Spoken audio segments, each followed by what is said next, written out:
Conductance है, ध्यान से समझिए सारे बच्चे। The case with which it allows the flow of electric current through the conductor is called conductance.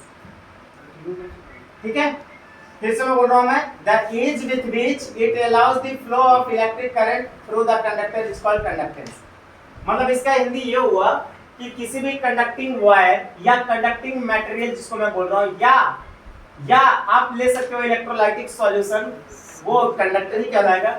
तो उसके अक्रॉस यदि कोई इलेक्ट्रिक करंट फ्लो कर रहा है और उसे इलेक्ट्रिक करंट फ्लो करने को अलाउ कर रहा है, तो जिसे आसानी पूर्वक इलेक्ट्रिक करंट फ्लो कर सकता है उसे हम कंडक्टेंस कहते हैं। ठीक है, यदि कंडक्टिंग वायर या कंडक्टिंग मटेरियल या फिर आप जिसको बोल रहे हो इलेक्ट्रोलाइटिक सॉल्यूशन जो कि कंडक्टर यूज किया कर रहे हो उसको, उस कंडक्टर के थ्रू यदि आसानी पूर्वक इलेक्ट्रिक करंट फ्लो कर रहा है तो दिस इज कॉल्ड कंडक्टेंस।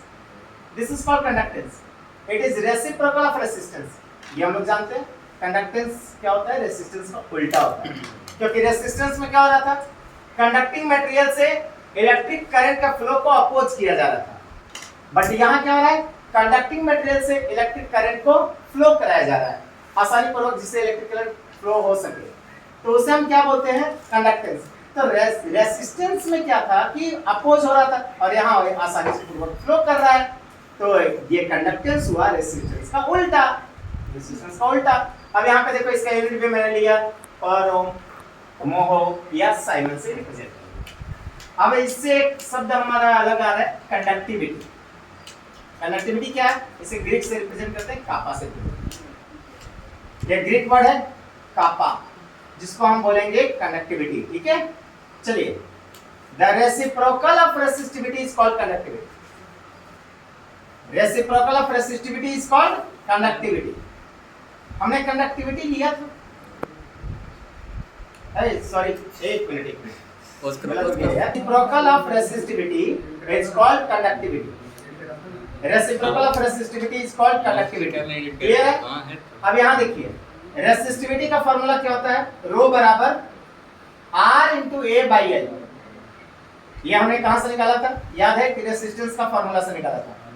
तो रो बराबर R into a by L ohm centimetre. Unit को देखो, R का यूनिट होता है ऐसा यूनिट ओम, और एरिया का सेंटीमीटर स्क्वायर और लेंथ का सेंटीमीटर, कट टूट के आ गया ओम सेंटीमीटर। तो कापा बराबर 1 बाई रो, कापा बराबर 1 बाई रो, तो 1 बाई रो लिया तो kappa equal to 1 by R by L हुआ, एल ऊपर आया ये नीचे। अब ये 1 बाई R को क्या बोलते हैं, 1 बाई R को क्या बोलते हैं, कंडक्टेंस बोलते हैं। Reciprocal of resistance is called conductance. और L बाई A को क्या बोलते हैं, cell constant. L by A को क्या बोलेंगे, लेंथ पर यूनिट एरिया को क्या बोलेंगे, सेल कांस्टेंट। तो यहाँ पर एक फॉर्मूला आ गया हमें, kappa is equal to G into G star. G star से रिप्रेजेंट किया जाता है सेल कांस्टेंट, जी स्टार से रिप्रेजेंट किया जाता है सेल कांस्टेंट को, और जिसका यूनिट होता है पर centimetre. Length divided by area, unit क्या देगा, पर सेंटीमीटर देगा। जी क्या रिप्रेजेंट करें यहाँ पे, कंडक्टेंस। कंडक्टेंस का वैल्यू क्या होगा, 1 बाई R, और 1 बाई R मतलब इसका यूनिट क्या ले रहे हैं, साइमेन या पर ओम या मोह। ठीक है, तो हम लोग ये बोल सकते हैं। क्लियर है होगा?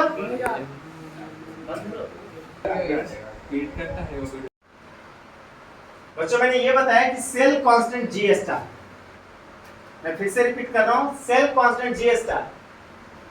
जी स्टार को समझना है तो आपको ये डिफाइन करना होगा कि it is defined as the ratio of length of conductor to the cross sectional area of the conductor.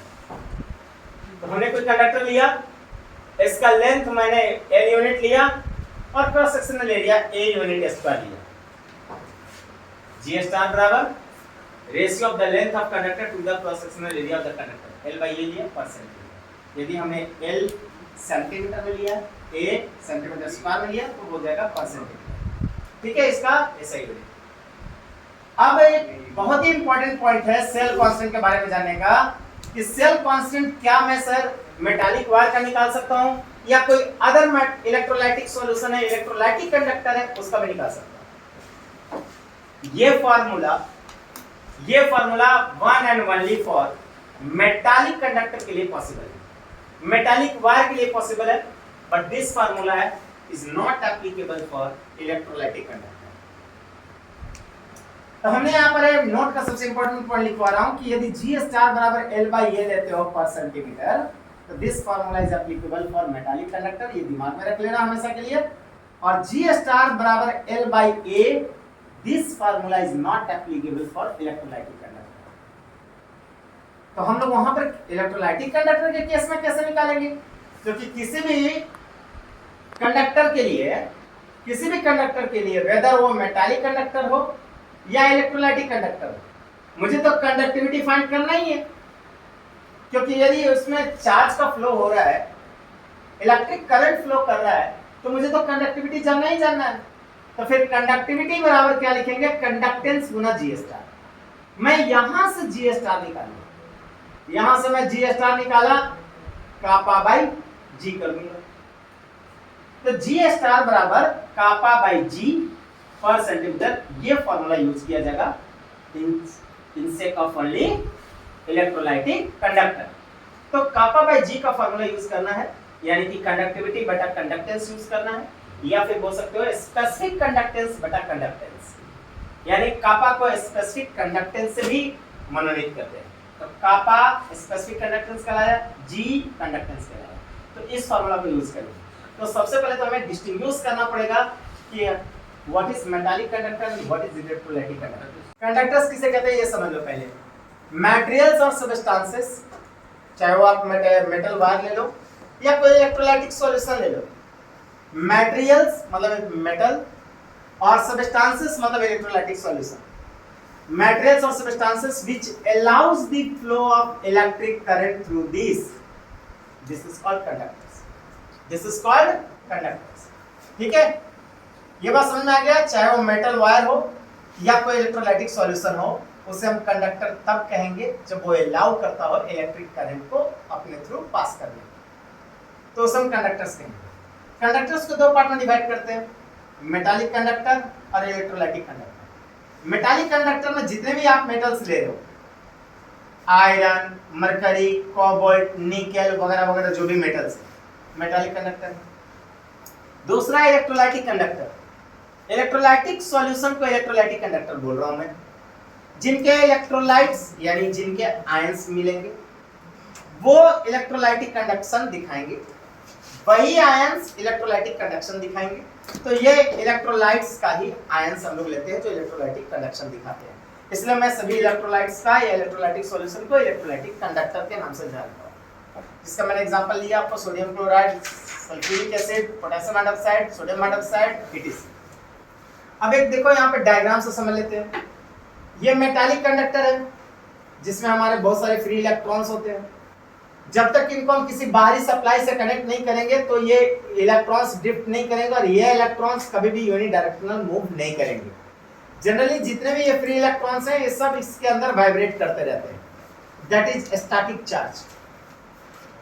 इसे स्टैटिक चार्ज के नाम से भी जाना जाता है। ये इलेक्ट्रॉन्स है जो फ्री इलेक्ट्रॉन्स।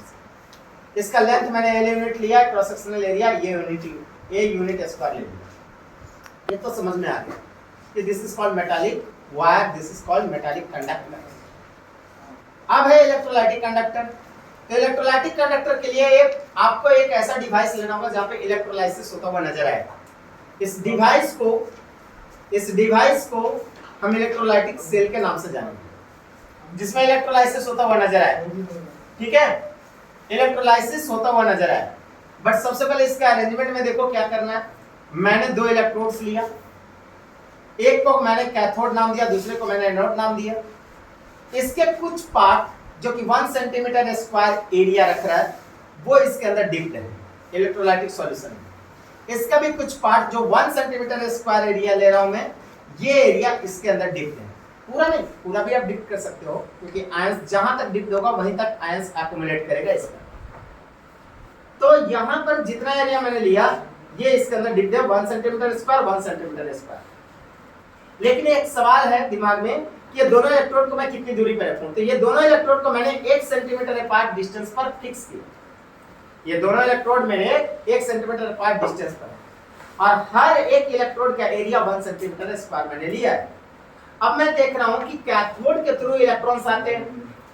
कैथोड के थ्रू जब इलेक्ट्रॉन्स आएंगे तो इसके अंदर जो भी मैंने इलेक्ट्रोलाइट लिया है वो आयनाइज होंगे, इलेक्ट्रोलाइसिस होगा तो आयनाइज करेगा, ये डिकम्पोज करेगा और पॉजिटिवली आयंस में टूटेगा। तो ये जब इलेक्ट्रॉन्स अंदर आएंगे तो इसको इलेक्ट्रोलाइज करेगा, मतलब ये पूरे आयंस में तोड़ेगा। इनके दोनों पॉजिटिवली आयंस इसी इलेक्ट्रोड के बीच ये मूव करता हुआ नजर आएगा, माइग्रेट करता हुआ नजर आएगा, क्योंकि हर एक आयन का कंडक्टेंस नजर आएगा, जो कि इसी वॉल्यूम के इर्द गिर्द नजर आएगा जितना में इलेक्ट्रोलाइट भरा पड़ा दिख रहा है। तो यहाँ पर वॉल्यूम कितना हम लोग मेजर करेंगे बउआ? वॉल्यूम मेजर करेंगे इसका 1 मिलीलीटर। क्यों? क्योंकि 1 सेंटीमीटर स्क्वायर एरिया है और दोनों इलेक्ट्रोड के बीच का डिस्टेंस 1 सेंटीमीटर है। तो वॉल्यूम कितना हो जाएगा, यानी ये स्पेस कितना ये ऑक्यूपाई करेगा? 1 मिलीलीटर का स्पेस ऑक्यूपाई करेगा। अब 1 मिलीलीटर सॉल्यूशन में जो भी स्पेसिफिक कंडक्टेंस होगी, हर एक आयन जो मोबिलिटीज दिखा रही है, हर एक आयन जो मोबिलिटीज दिखा रही है, इस आयन का 1 सेंटीमीटर क्यूब या 1 मिलीलीटर में जो भी इसका स्पेसिफिक कंडक्टेंस होगा वो कंडक्टिविटी मेजर करेगा। कंडक्टिविटी मेजर करेगा, जो मैंने यहाँ पे डिफाइन किया आपको देखो। Conductivity is also defined as the specific conductance in 1 cc or 1 milliliter of ions of electrolytic solution।